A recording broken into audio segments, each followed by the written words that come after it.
Assalamualaikum warahmatullahi wabarakatuh. Perkenalkan, nama saya Sultan Irfansyah sebagai moderator dari kelompok 2. Dengan subtema yaitu peran pemahaman sila kedua Pancasila dalam pendekatan kesadaran mahasiswa Universitas Andalas terhadap pencegahan bullying di lingkungan kampus. Dengan beranggotakan kelompok yaitu Abil Akhudri sebagai ketua, Muhammad Adam sebagai anggota, dan Sultan Irfansyah sebagai anggota.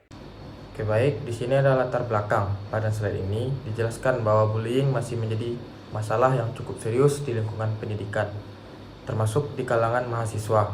Bullying dapat terjadi dalam berbagai bentuk seperti kekerasan fisik, ejekan, atau hinaan secara verbal, hingga cyberbullying melalui media sosial. Perilaku ini dapat memberikan dampak buruk terhadap kesehatan mental, rasa percaya diri, dan kehidupan sosial korban. Oleh karena itu, diperlukan pemahaman dan penerapan nilai-nilai Pancasila, khususnya sila kedua yaitu kemanusiaan yang adil dan beradab, agar tercipta lingkungan yang saling menghormati dan bebas dari tindakan perundungan. Oke baik, selanjutnya ada rumusan masalah dan penelitian. Pada penelitian ini terdapat 3 rumusan masalah. Pertama, bagaimana pemahaman mahasiswa terhadap nilai-nilai Pancasila. Kedua, bagaimana tingkat kesadaran mahasiswa terhadap bahaya bullying. Ketiga, apakah terdapat hubungan antara pemahaman nilai Pancasila dengan upaya pencegahan bullying.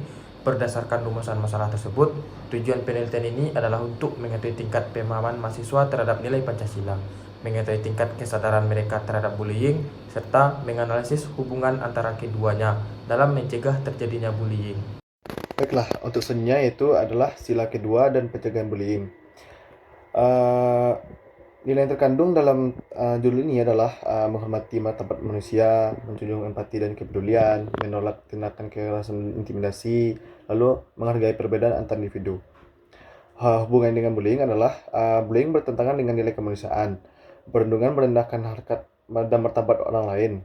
Lalu sila kedua menjadi landasan moral anti-bullying. Sedangkan kemanusiaan adil dan beradab adalah mengajarkan bahwa setiap manusia harus diperlakukan dengan adil, hormat, dan bermartabat, serta menolak segala bentuk kekerasan dan perundungan terhadap sesama. Selanjutnya adalah bullying sebagai ancaman. Bullying merupakan ancaman serius karena dapat merusak kesehatan mental, hubungan sosial, dan rasa aman seseorang di lingkungan kampus. Dampak bullying adalah seperti dampak psikologis seperti trauma, depresi, gangguan kecemasan, dan hilang rasa percaya diri. Di lingkungan sosialnya dapat menciptakan lingkungan kampus yang tidak aman, muncul budaya diam, dan menurunkan kualitas hubungan sosial. Selanjutnya ada dampak akademik, yaitu seperti prestasi menurun, sulit beradaptasi, dan menarik diri dari lingkungan kampus. Lanjut ke metode penelitian. Jenis penelitian yang kami gunakan adalah penelitian kuantitatif deskriptif dengan teknik pengumpulan data, yaitu kuesioner atau Google Form, dengan populasi dan sampel yaitu mahasiswa aktif Universitas Andalas dengan teknik simple random sampling. Jadi setiap berbagai fakultas akan kami sebar kuesioner di sana. Lalu ada respondennya yaitu sekitar 20 mahasiswa dari berbagai fakultas. Jadi pertama di bagian data ini ada data insight. Data insight ini terdapat data laki-laki berjumlah 12 dengan presentasi 60%, dan perempuan berjumlah 8 dengan presentasi 40% dari total 100%. Jadi responden berasal dari berbagai fakultas di lingkungan Universitas Andalas. Fakultas Teknik menjadi kelompok terbesar dengan 14 responden atau 70%. Diikuti oleh Fakultas Teknologi Pertanian dengan 3 responden atau dengan 15%, serta Fakultas Pertanian, Ekonomi dan Bisnis dan Kesehatan masing-masing 1 responden atau dengan 5%. Dominasi responden dari Fakultas Teknik mencerminkan komposisi sampel yang tersedia sekaligus memberikan gambaran persepsi mahasiswa, rumpun ilmu eksak, dan rekayasa terhadap isu sosial seperti bullying. Lalu ada strategi pencegahan bullying di kampus. Yang pertama, upaya pencegahan. Yang pertama itu seminar anti bullying.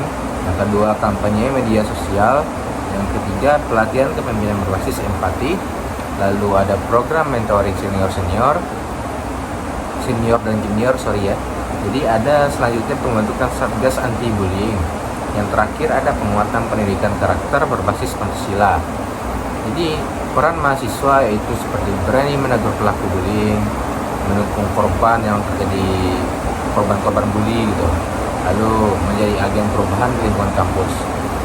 Lalu ada bagian kesimpulan selanjutnya, berdasarkan penelitian yang dilakukan, dapat disimpulkan bahwa pemahaman mahasiswa Universitas Andalas terhadap sila kedua Pancasila berada pada tingkat yang tinggi dan memiliki pengaruh positif terhadap kesadaran dalam mencegah bullying di lingkungan kampus. Lalu mahasiswa memahami bahwa nilai kemanusiaan yang adil yang beradab mengajarkan sikap saling menghormati, menghargai martabat manusia, serta menolak segala bentuk perundungan. Namun masih terdapat kesenjangan antara pemahaman teori dan penerapan dalam kehidupan sehari-harinya. Itu minusnya ya. Jadi oleh karena itu diperlukan penguatan pendidikan karakter dan penerapan nilai-nilai Pancasila agar tercipta lingkungan kampus yang aman, nyaman, dan bebas dari bullying. Baik, sekian dari penjelasan saya akan lanjutkan ke moderator.